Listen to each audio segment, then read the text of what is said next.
हमने, इस देश भारत ने अंग्रेज से तो छुटकारा पा चुका है. We have received independence from the Britishers. अंग्रेज से आजाद तो मिली, लेकिन उनकी पॉलिसी डिवाइड एंड रूल अब तक हम उसको इस्तेमाल कर रहे हैं. अफसोस की बात है, अंग्रेज तो चले गए, अपने गलत चीजें छोड़ गए. हम अब तक डिवाइड एंड रूल की पॉलिसी इख्तियार करते, खुसूसन इस देश के पॉलिटिशियंस. अंग्रेज चले गए, अपनी गलत हरकत छोड़ गए. इस देश के पॉलिटिशियन, चाहे वो हिंदू हो, ईसाई हो या मुस्लिम हो, अक्सर वो मजहब का इस्तेमाल करते हैं, झगड़े फसाद फैलाते हैं अपने वोट बैंक के लिए. इस देश भारत में, सारे जहां में, सारे जमीन में सबसे ज्यादा राइट्स, कम्युनल राइट्स, मजहब के राइट्स, दंगे फसाद इस देश में होते. सारे दुनिया में सबसे ज्यादा अगर कोई भी देश में दंगे फसाद होते हैं मजहब के नाम से, वो है भारत में. और अक्सर जब हम तहकीक करते हैं, इसकी जड़ होती है अक्सर पॉलिटिशियंस. हिंदू और मुसलमान में भेदभाव पैदा करते हैं, झगड़े फसाद करवाते हैं ताकि वो अपनी वोट हासिल कर सके. अब देख रहे अयोध्या में क्या हुआ, गुजरात में क्या हुआ, वोट बैंक के लिए.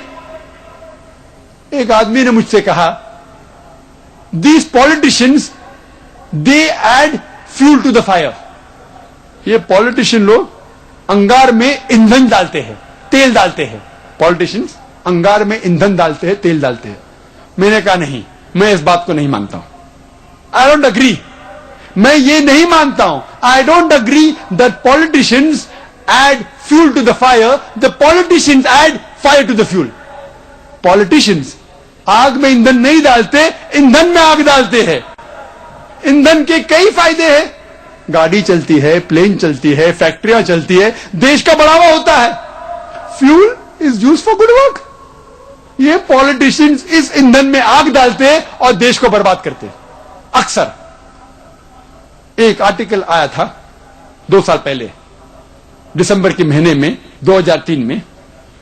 जापान कहती है कि अगले 20 साल में ये देश भारत, इंडिया सुपर पावर बनेगा. जो देश जो सबसे आगे जाएगा वो है Bharat, India. In terms of power, in terms of wealth, in terms of economic. माली हालत से सबसे ऊंचा होगा हिंदुस्तान, साइंस की हालत से हिंदुस्तान, ताकत की हालत से हिंदुस्तान.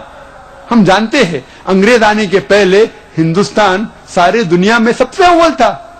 ताकती लिहाज से, माली लिहाज से अंग्रेज आए, लूट लिया हमारे देश को.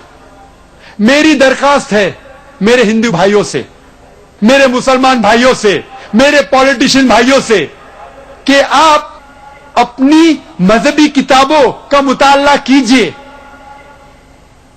और कम से कम जो यकसानियत है हिंदू धर्म और मजहब इस्लाम में, कम से कम उस यकसानियत पर अमल करो, साथ में रहो और इस देश की तरक्की होने दो. इंशाअल्लाह वेरी सून, बहुत जल्दी हमारा देश सबसे आगे होगा, अमेरिका के आगे, यूरोप के आगे, इंशाअल्लाह. ऋग्वेद में लिखा है, किताब नंबर 10, पाठ नंबर 71, मंत्र नंबर 4 में, they see the words but they see not, they hear the words they hear not. वो देख रहे हैं लेकिन फिर भी नहीं देखते, सुन रहे हैं लेकिन फिर भी नहीं सुनते. देख रहे हैं कि वेद में लिखा है कि बुत परस्ती मत करो, फिर भी करते. सुन रहे लेकिन फिर भी नहीं सुनते.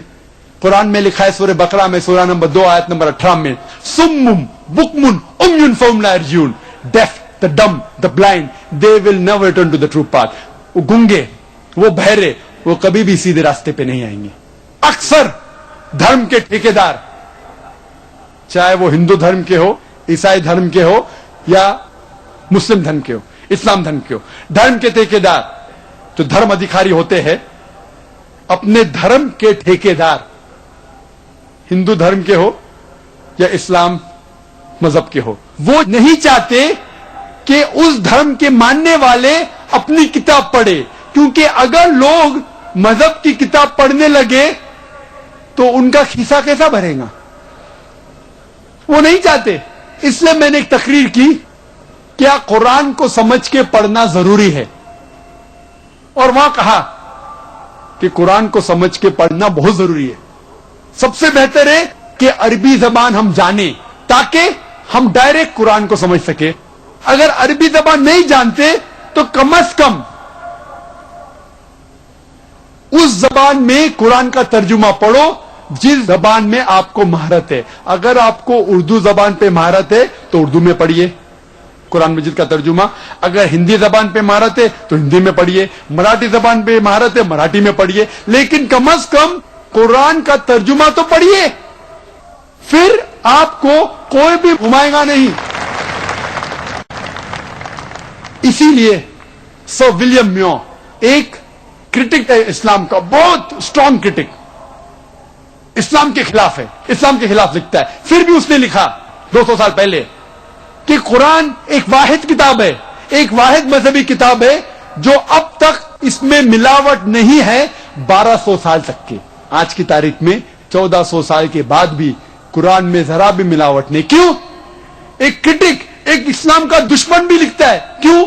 क्योंकि कुरान नाजिल हुआ है अरबी जबान में, और कम से कम 15 से 20 करोड़ लोग दुनिया भर में अरबी जबान जानते हैं। कोई कुरान में मिलावट कर ही नहीं सकता। 15 से 20